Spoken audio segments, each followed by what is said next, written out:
Oh my. Lord have mercy. Police are at the home of 81-year-old Howard Biedermann. Just minutes earlier, his daughter-in-law called officers after finding Howard unconscious, fearing that he passed away. Is it a We don't know. We don't. It almost looks like he's like beat here, cast off over there, picked up and staged there. What would somebody have against an old man like that? Initially, officers were confused. The scene was brutal, but the cause of Howard's death wasn't immediately clear. As police began searching the house, more and more clues pointed towards a carefully staged murder scene, eerily similar to a recent unsolved homicide case with a selfish motive at the center of it all. We know you killed him. We're going to be able to prove that. It's just why. Around 7:00 p.m. on a Wednesday, Ohio police received a call from Carla Biedermann, reporting that she had found her elderly father-in-law, Howard Biedermann, unresponsive. She told dispatchers he had recently undergone surgery for colon cancer, and she was visiting to deliver his medication when she made the discovery. Officers arrived within minutes, thinking Howard died from his illness. But what awaited them was the start of a very puzzling murder investigation. In here? What's the key? 2470 Pennsylvania, apartment B and his boy. He is out front. 13 for sure. Okay. Oh my. Is it a We don't know. We don't. I see a firearm anywhere? Is there a firearm anywhere? Not very soon. Might put some gloves. Do we know a name or anything yet? I have not looked. Let's take a look. Hello? Homicide. Absolutely. I mean, the guy's covered in blood. He's got huge gashes in his head. An older guy. Maybe Howard Biedermann? It looks like the door might have been forced open. What the hell? All the guns are still there, too. Right. Of course, Like, if you were going to come in somebody, why? It's got a lot Looks like he going was on. beaten to I death. believe 25's en route. He'll pick it all up from there. Lots of lacerations, actually a hole in his head. Back swollen up. On the far back side, there's a lot of lacerations. 12 to 3. As officers took a closer look at Howard's body, they quickly realized this was no natural passing. He had numerous head wounds that ripped his skull, and one of his eyes was completely blue. But what stood out even more were the strange details that didn't quite add up. The front door showed clear signs of forced entry, yet Howard's valuable firearms were still left untouched, and nothing else appeared to be missing, suggesting he might have been targeted for reasons beyond simple theft. I mean, there's just, that's straight through. You can see brain matter and everything. God. What would somebody have against an old man like that? It almost looks like he's like here, cast off over there, and picked up and staged there. You call the hospital and that's like come in the back doors. I think I was here the other day just doing a well-being check on him. As officers continued examining the scene, someone recalled they had been to this house before during a welfare check just weeks earlier, after Howard wandered off and couldn't remember how to get home. The family told officers he had dementia and often carried large amounts of cash on him, sometimes lending it out to people he trusted. It made him both vulnerable and potentially a target. But there was something even more concerning that officers realized. Howard's death wasn't the only violent mystery the town had seen recently. Just over a month earlier, 68-year-old John Strickland was found shot near his home, roughly 5 miles away. His body was left on a neighbor's porch, and no arrests were ever made. And now, with Howard's case on their hands, police couldn't ignore the unsettling similarities. With this in mind, officers secured the scene and went to speak with Howard's daughter-in-law, Carla Biedermann, where they would learn of the suspicious timeline leading up to his murder. Hi. We were out here a couple weeks ago, right? Yes. We're working on a timeline here, figure out what's going on. We don't know yet.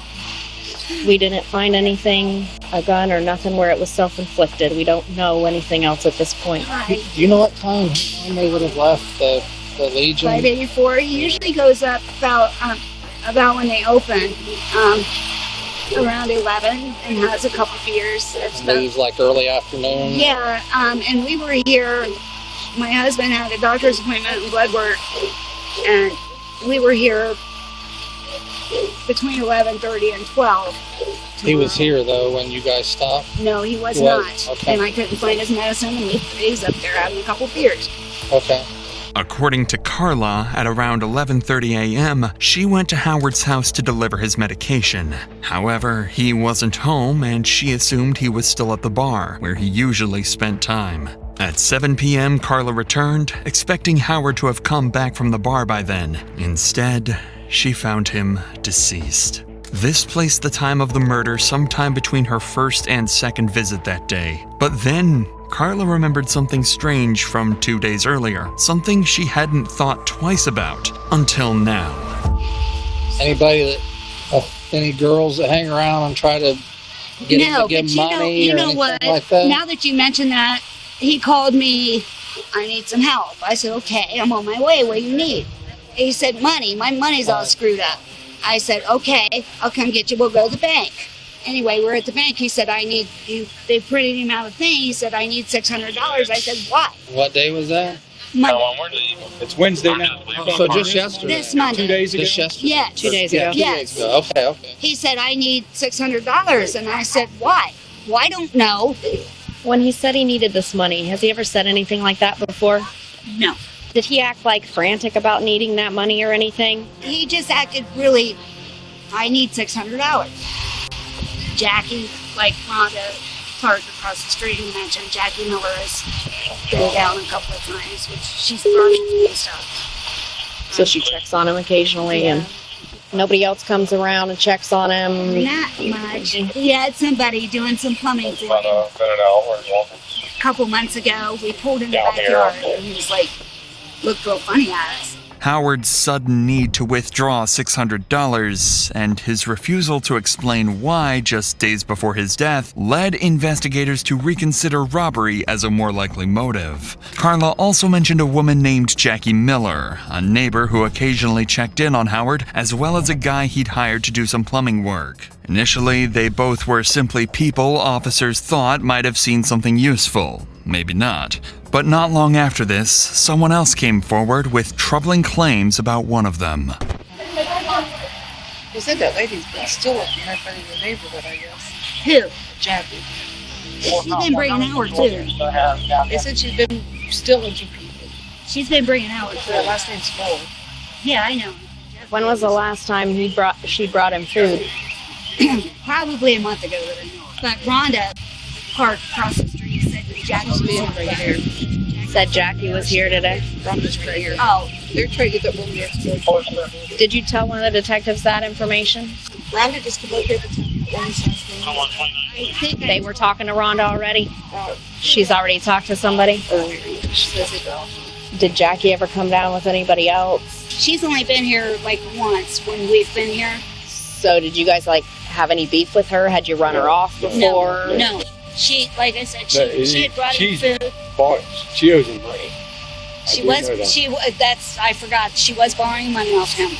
He said the bank's about to close. I remember that now. This was a couple months, 3 months ago. He was lending money to Jackie Miller. And She stays in the tent though. he started to just recently tell his daughter-in-law that he was going to stop giving her money because she wasn't paying him back. Officers would go on to speak with Howard's son, Mike Biedermann, who confirmed that Jackie Miller often borrowed money from Howard and still owed him. They also tried to track down the man Howard had hired for plumbing work, but no one could provide valid information, forcing them to focus on Jackie for now. Neighbors also said Jackie was struggling financially and was no longer living in her home, instead staying in a tent somewhere in the neighborhood. But the most troubling detail came from an eyewitness who claimed she saw Jackie enter Howard's home at around 4 p.m., but never saw her leave. That placed Jackie among the last people to see Howard alive. With suspicion mounting, officers quickly secured a warrant to search her residence. Inside, it became clear why she had abandoned it. Police department search warrant! You're in the house, announce yourself! Keep moving. Looks like there's a set of stairs right here. Police department search warrant!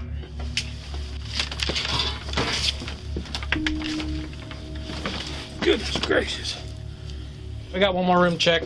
That one there, boss, and then we're done.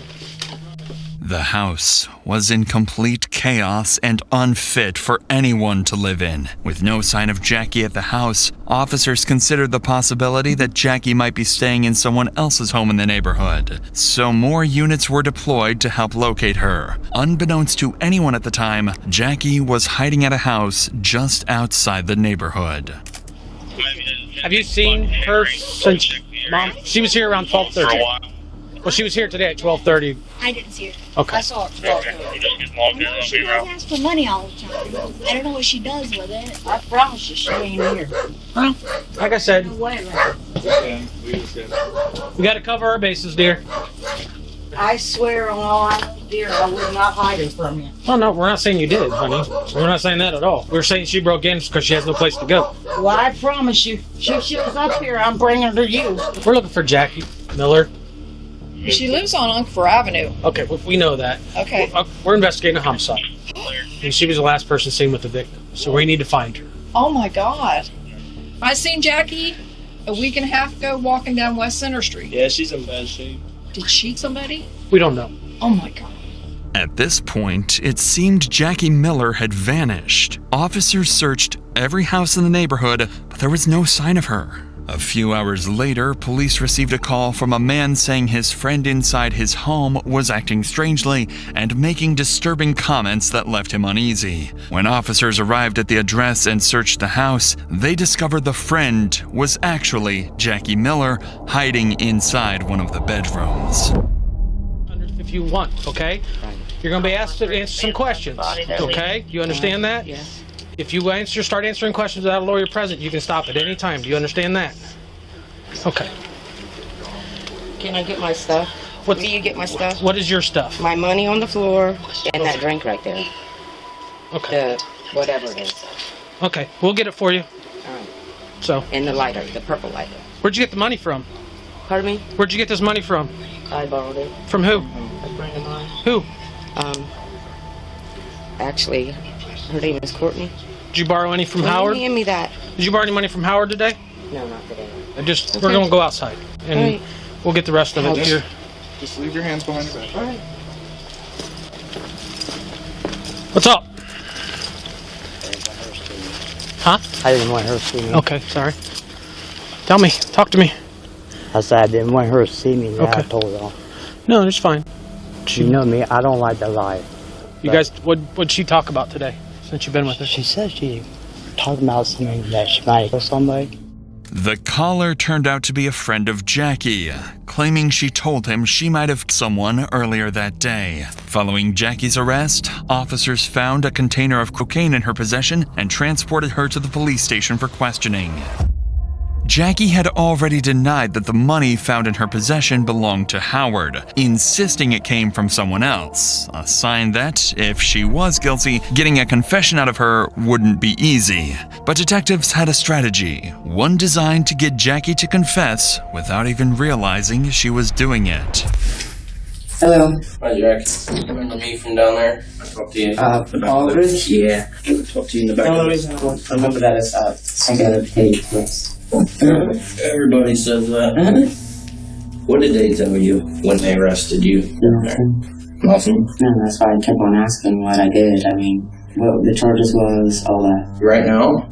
I mean, dispossession of cocaine. Right. I asked if that was a felony or a misdemeanor or what that was. It's felony. The investigator withholds the real reason for Jackie's arrest to keep her calm and prevent her from becoming defensive. By avoiding any mention of a murder charge, he creates a false sense of security. hoping she'll lower her guard once the questioning begins. But Jackie had other plans in mind. Walk me through your day today. Let's start at the time you wake up. Fed my dog. What time? You say you woke up around noon? Right. Fed the dog. Went out, she's home. I got home. Went to Howard's to use a phone. Right. What time was that? About 2, I guess. 1:30, 2:05. Who's Howard? Howard Biedermann? Yeah, he's my neighbor. Okay. And that was around 2 o'clock you were there? At 1:30. Anyone else there? Yeah, there was a guy he came up on the porch when I was leaving. Who was that? I don't know him. This guy that comes and visits? He was coming there as you were leaving? Yes. And you don't know this guy that came up to the door? No. Do you see him go into Howard's house? Yeah.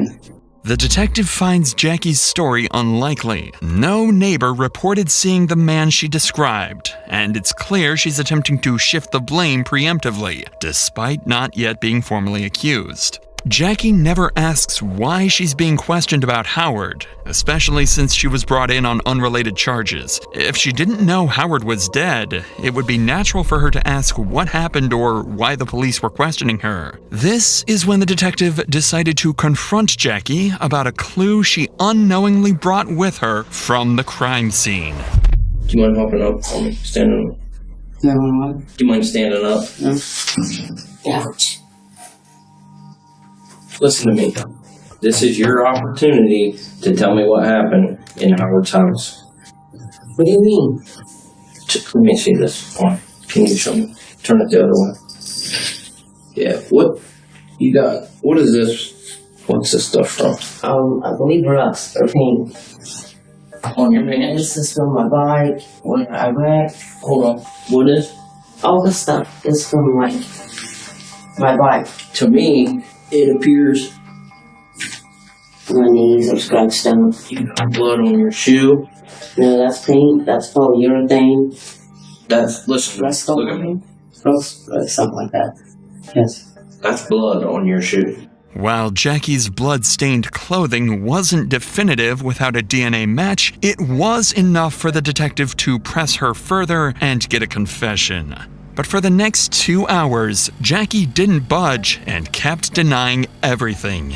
So, another detective was brought in with a new strategy to encourage her to admit to the killing, but frame it as self-defense. It almost seemed absurd, given Howard's age and health condition, but surprisingly, Jackie would play right into it. Hey, Jackie.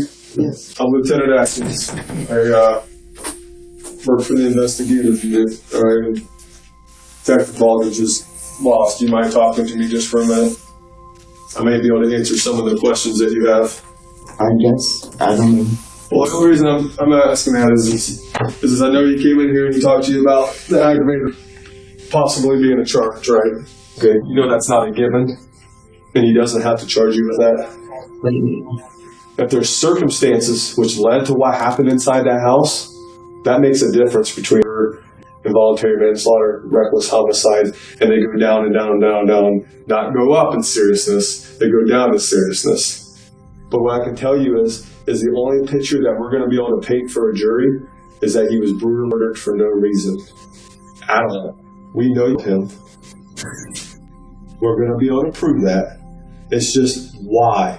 What caused this to happen? What caused this sudden just accident to happen? But I just don't want his family thinking bad of him. Everybody's got skeletons in their closet. Would you agree? Oh, yeah. Okay. Would I be lying if I said that you use drugs occasionally? Yeah. Are you saying I went down there to kill him because I need drugs? Is that? I don't think that. It's not. He was trying to be like a sugar daddy type thing. Is he giving you money? No, I mean I borrowed money off of her in the past. All right. I guess not. Sugar daddy is not the right thing to say. He wants different things instead, like me doing his dishes or his laundry, stuff like that. So he wants you to have like suck his dick and shit. Okay. Now we're getting somewhere. It was different. Tonight it was different. Okay. I was sitting on the couch. We was talking. They just started going up further and further. This area or the chest area? Okay. Okay, the crotch area. Then what? I moved his hand away. I mean, he wouldn't stop, he wouldn't take no for an answer. I mean, Just got you good, huh? So what did you end up having to hit him with to get you off of him? I don't even know. You don't know? I don't know what it was. Where was it at? On his, he painted on his coffee table, like some tools that it was on his coffee table. Can you describe it to me? They call it vice grip, something weird like that. Where'd you hit him at? The chest, the arm, the head? Just in the head. Okay. How many times do you think you had to hit him? I don't know. 3 or 4 times, I guess. I don't know. Did you take any money from him that he had in his shirt? Just be honest. Yeah. Huh? I think he had $20 in his shirt. Did I hear you right? You took $20 from him, or? Yes. Did you have to hit him so many times to get away from him? He kept on grabbing it. Was he holding you down on the ground or anything like that? At one point. So he's pretty, he's a pretty strong guy. Jack, vice grips. 100% sure on the vice grips. We got a pair in there. There ain't got no blood on them or nothing. There's no blood or nothing on them. Did you wash them off, wipe them down, anything? Oh, sure, I guess. I don't know. That's what I wiped it. You wiped them off? I don't know. I think so. I don't know. I think that's what I wiped them. The unconventional strategy of the detective somehow worked, and Jackie admitted to the murder. With a confession obtained, detectives ended the interview and booked Jackie into jail. Although she claimed Howard made unwanted little advances towards her, investigators found no signs of physical assault during their examination. This led them to believe she fabricated the story after being pressed during questioning. Furthermore, the autopsy revealed that Howard was struck 18 times, 14 of those blows directly to the top of his head. At the time of Jackie's arrest, she was found with several $100s and a significant amount of crack cocaine. Given that she had no job and source of income, investigators believed that she had taken much more than the $20 she claimed. All the evidence pointed to one conclusion. That day, Jackie was in withdrawal and desperate for her next fix. She went to Howard asking for money like so many times before. Howard, possibly aware of what the money would be used for, refused. That refusal triggered an impulsive and irrational outburst that ended in Howard's violent death.